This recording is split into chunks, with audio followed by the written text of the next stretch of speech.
So, sa mga nagtatanong kung kailan ko ba 'to kinuha yung video na 'to, so this video was been taken on March 21, 22, 2026 kasi, nagtanong sila kung updated ba itong video. Yes, updated ito and then first time lang din namin pumunta dito sa Sierra Sky Cabin by RK.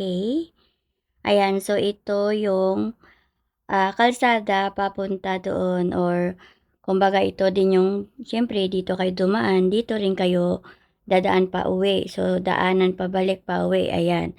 So, Baras Rizal siya located. So, pwede kayong dumaan doon sa Palo Alto, sa back gate or sa front gate. Kami kasi dito kami dumaan sa Antipolo kasi yung baksak namin is yung back gate ng resort. So, 'di ba ang ganda, no? So, papasok pa lang kayo tapos ganito na yung makikita nyo. So, ang lawak dito, pwede kayong mag-video-video and then mag-picture-picture. Alam nyo, madami talagang magagandang resort dito sa part ng Rizal. Pero syempre kapag hindi mo kabisado, ayan, mabuti na lang meron kaming coordinator na mahilig talaga mag-ocular kasi alam nyo naman marami ngayong mga resort na mga scam. So, ito is Sierra Sky Cabin by Arky. So, pupunta tayo sa loob, guys, para makita nyo na. So, may doggy dito. Dito is yung mga staff nila or caretaker. Dyan sila nagsistay. And then dito na side, sa kanan or right side is, ito yung kanilang video area. So, hindi nyo na need magdala ng speaker kasi mayroon na silang sound dito. So, dito na part is mayroon ditong dirty kitchen. So, dito kayo pwede prito ng mga tuyo nyo dyan yung maamoy, di ba? Dito naman is, bali dalawang kitchen guys. So, kung marami kayong lulutuin, mahilig kayong magluto, pwede kayo dyan. So, mayroon silang big sala, may ref, centralized aircon, and then syempre, yung pinaka-importante sa lahat is wifi. And then, mayroon sila ditong ninyo. Pagpasok nyo ng main door, mayroon agad silang ninyo, di ba? Ang lawak ng dining area nila. So, dito is, syempre, yung swimming pool. So, ayan guys, 5 feet lang yung swimming pool, kaya hindi kayo dyan malunod. Kahit hindi kayo marunong maglangoy. So, mayroon ditong 3 bedrooms, okay? Daling ko kayo sa mga bedrooms namin. Ditong side, ayan, yung unang bubuksan natin is, ayan, wala yung bunk bed. So, kung may mga seniors kayong kasama, pwede sila dyan para hindi na sila mahirapan. Ito is yung CR dito sa loob. Ayan, may lababo, may hot and cold. Tapos, syempre, may dalawa pang room. Bawat room is may bunk bed.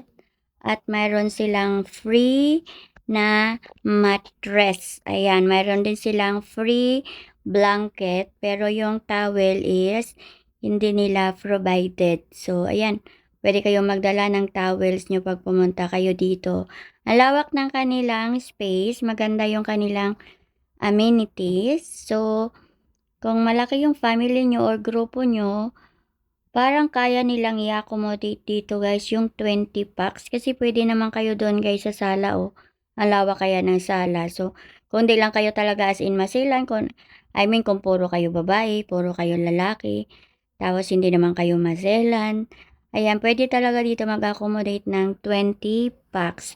And then, maliban sa restroom sa loob na may hot and cold, mayroon din sila ditong dalawa pang extra shower at saka toilet sa labas. So, meron din silang round mirror. Ayan o. So, meron sila ditong hot and cold. So, kapag gusto mong maligo sa pool and then medyo nalalamigan ka, pwede ka muna dito mag-shower ng hot and cold nila. So, ayan, 'di ba? Ang lawak. Tapos syempre pwede niyong ipasok yung inyong sasakyan na nerentahan diyan sa loob. Napaka-secured ng area talaga, tsaka malinis. And then wala kang katabing resort, kaya pwede kayo ditong mag-video. Kaya for your more inquiries, i-search nyo lang guys ang Shira Sky Cabin by RK. May page yan sila, then mag-message kayo doon, magtanong kayo, itanong nyo na lahat ng pwede nyong itanong. And then, syempre, mag-ocular visit kayo para makita yung place in actual bago kayo mag-down. Basta ang ganda.